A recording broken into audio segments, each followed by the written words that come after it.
Hello, everyone. My name is Jon Lavin from Philadelphia, Pennsylvania. I'm very excited to be talking to you today about one of my favorite subjects, becoming a great field trainer. And we're going to talk about becoming a great field trainer through using a system, a duplicatable, transferable system called the Success Cycle. Now, the Success Cycle is available for all of you in the Fast Track Planner, the Fast Start Planner. And it's an amazing cycle that we developed years ago with my upline, Dick Walker. And I've built, over the years, I've been 30 years with Primerica. And in all the time that I've been with Primerica, every time my business gets off a little, all I have to do is look back and see, am I really working this success cycle the way it's supposed to be worked? I can always spot my weaknesses in my business by how well our people do at every part of the cycle. So we're going to dig in. I'm going to take you through each part of the cycle, and I promise you this, that if you'll really focus on these areas, nothing can stop you from building a great business in Primerica, because everything is really encompassed. The fundamentals of a duplicatable, transferable system that develops a lot of competent and confident field trainers is what we've done with the cycle. Now, the cycle says your success will depend on your learning the success cycle, understanding it, using it yourself, and then teaching it to others. So today we're really going to talk about the learning of it. You're going to start to understand it as I go through each part. You're going to have to go out and use it and concentrate and focus on each of these areas yourself, and then your ability to transfer this information to others so that they're as competent as you are is what's going to build you a big hierarchy and build a big team and give you the freedom that being a business owner will give you. You can only be a business owner is only a business owner if they have others working for them. The difference in someone who's a self-employed is they do everything on their own. They've got limited hours and they've got limited time to do it. But when you're a business owner, you've got unlimited hours because you recruit, train, and develop others to do it, and you get to multiply your efforts through other people working. Now, if you've got people who are trained, who know this business inside and out, and making money and getting promoted, then you're going to put yourself in a position to get free. And I think most people that come into Primerica, yes, they want to help families. Yes, they want to make a little extra money. But ultimately, the real people that we attract that ultimately go on and do the biggest job are those that want freedom. All right, so let's kind of dig in here. Let's get started with it. One of the things you'll notice, it says, to be successful, all parts of the cycle must be completed every time. So why do we say that? Well, here's the reality.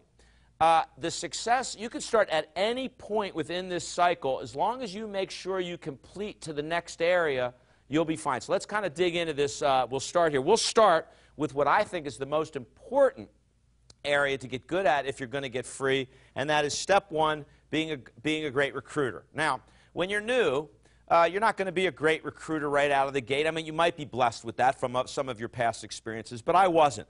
But I became a great inviter. When I started in the business, I was 23 years old. I was single. I really didn't have a warm market to go to talk to about the financial products. I had no background in this.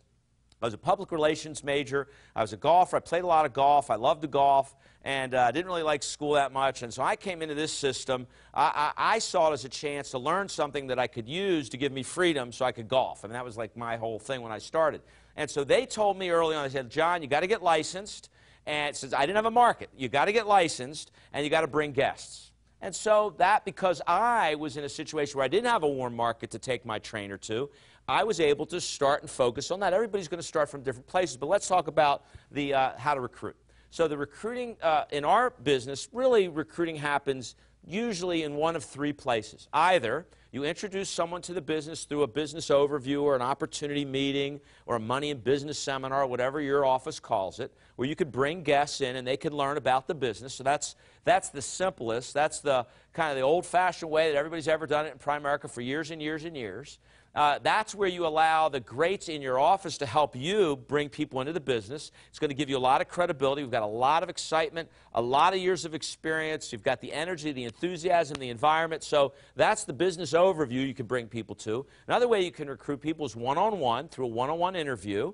either at the office or at a coffee shop or, wherever you do that. And the third is from the kitchen table, where you're meeting a client or you're presenting to someone, a married homeowner with kids, at their kitchen table, or a single mom or dad at their kitchen table at their home, and you're recruiting from there. But for today's purpose, we want to understand that everything revolves, in our business, everything revolves around the business overview, bringing people down to the office. So if we do a one-on-one, we want to bring them to the office. If we do a kitchen table, we want to bring them to the office. And so I'm going to talk to you about how we do that as we get to some of the other parts. That's the overview. Now, the parts of the overview that are important, really, it's what's happening before, during, and after. You want to look at all three parts. Like before the meeting, I'll just tell you this. If you're bringing guests down, you want to bring your guests down at least 15 minutes before that meeting starts, so you can get them good seats and you can introduce them to all the speakers and the leaders in the office. That way, when the meeting starts, they're already comfortable, they're already familiar with everybody, and they're not trying to figure out what's going on. When the meeting starts, they're in the meeting. All right, so that's step one. Step two is I would make sure, people laugh at me about this, but I'd make sure that if you have a guest, that they know to dress sharp, and that if they have to go to the bathroom or something, go before the meeting. The worst thing that could happen to a speaker in the meeting, is, especially when you're a new speaker doing a meeting, is you're doing your meeting, and one of the guests stands up and leaves. And because if you're a speaker, what's going on in your head is, oh my gosh, why did they leave? Am I laying an egg that bad? Am I that bad? Oh my God, what do they think? So you don't want a speaker to be worried about why did someone leave. So handle that, okay? So that's before the meeting. During the meeting, and a lot of you do just the guests are in the meeting. Some of you do where everybody in the office is at the meeting. How you act during the meeting is critical. Taking notes, sitting on the edge of your chair, answering the questions, not overly answering the questions. We'll always have someone on our team that tries to answer every question, but knowing how to act during a meeting, knowing how to stay engaged and how to be involved in the energy of the room. And you play a big part in the energy of the room. There's no reason for you to sit there with this, if you're in the business, sit there with the attitude of, okay, make me feel good, make me feel special, motivate me. No, you bring the energy to the team. When you bring your guests in, you want to make sure they're in a great environment and there's great energy. So be there early. Get to your meetings early. Make sure that you are available to meet the guests. And you be the person that's helping in any way you can. Okay, so that's during the meeting. Now, after the meeting. What happens after the meeting, I think, is the most critical. Many people, especially with the overview that our company now has, are going to be ready to get started right away. And I don't know how your office does it. Some people start them right away. Others set up a follow-up appointment to start them up to do an orientation. But the main goal of that meeting, the number one objective of that meeting, is to book an appointment for the next meeting. And that next meeting is going to be a personal one-on-one meeting. It might be a meeting that we go into their home to meet with them and their spouse if they came down alone. It might be back at the office to do a one-on-one interview. But the number one goal of an opportunity meeting at your office, when you start here in this cycle, the number one goal is that an appointment gets set, a solid appointment that's confirmed within 24 to 48 hours, and that appointment keeps. That's the goal. Set it within the next 24 to 48 hours, 24 hours preferably, maybe right now. That follow-up meeting might be right after the meeting to get them started. But you're going to have that set, and you want that to keep. Now, if you're brand new in the business, you have a job to do. And your job is to make sure that your guest or your client or whoever was in that meeting gets to that follow-up appointment with your trainer. That's your job. You have the relationship with them. You do the follow-up. If you've got to pick them up and bring them there, if you've got to be in communication to make sure they're there, that's your job. We've got to get that appointment to keep. So that's step one. We've got our overview. You've got your experts to help you. You've got your goal, which is to get people to the next appointment. Okay, so let's move to step two. Step two is the orientation. A lot of people call that the follow-up startup. It's a follow-up startup meeting.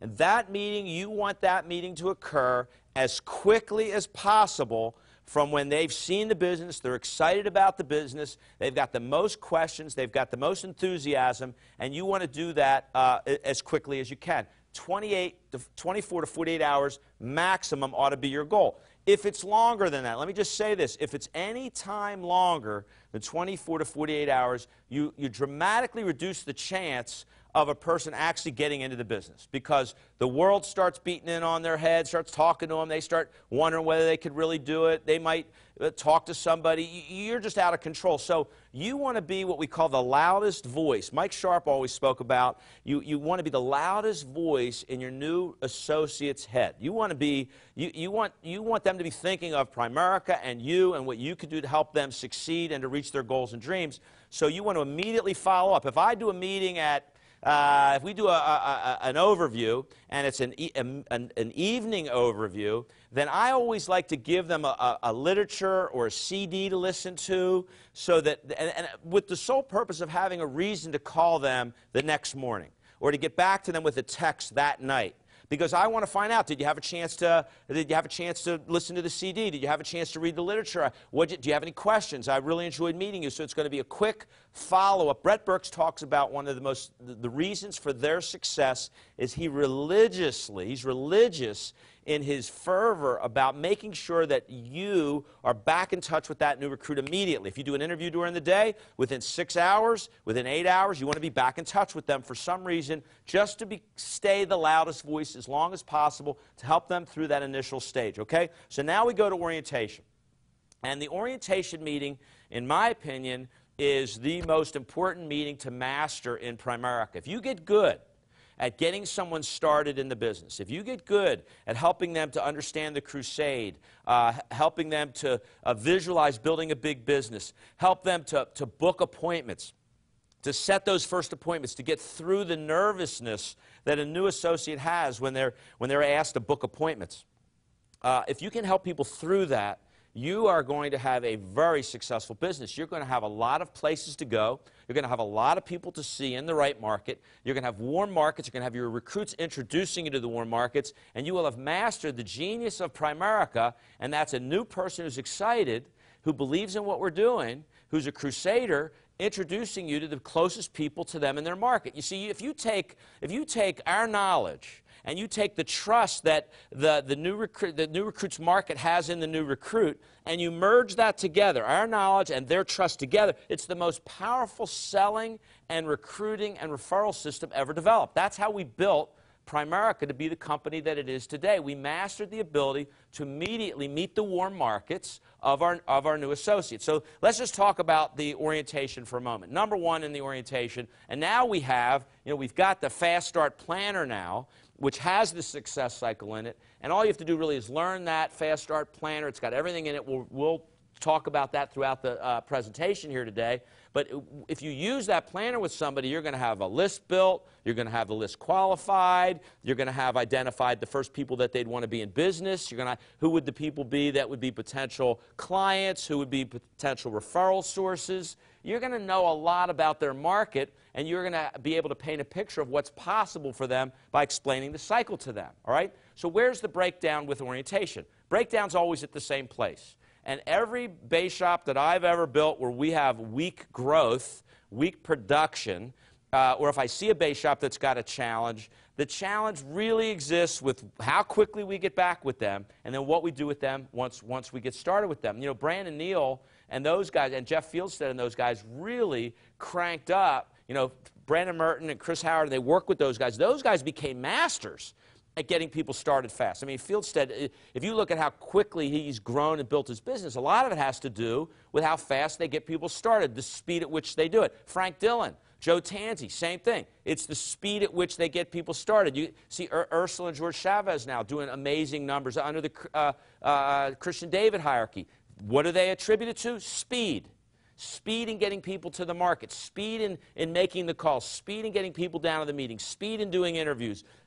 How quickly do you get a new person to take action? Today, all you have to ask is a question, how quickly would you like to make $500? The answer is generally going to be right away, and then, great, we'll help you do it right away. So we want to find out what is the goal of the new associate, and then we want to take the fear away. So we've been making a lot of those calls. We started doing reference checks. Look, if I'm going to work with someone, or if one of my trainers is going to work with someone, we want to know that the people that they know would have something nice to say about them. So we do a little reference check. And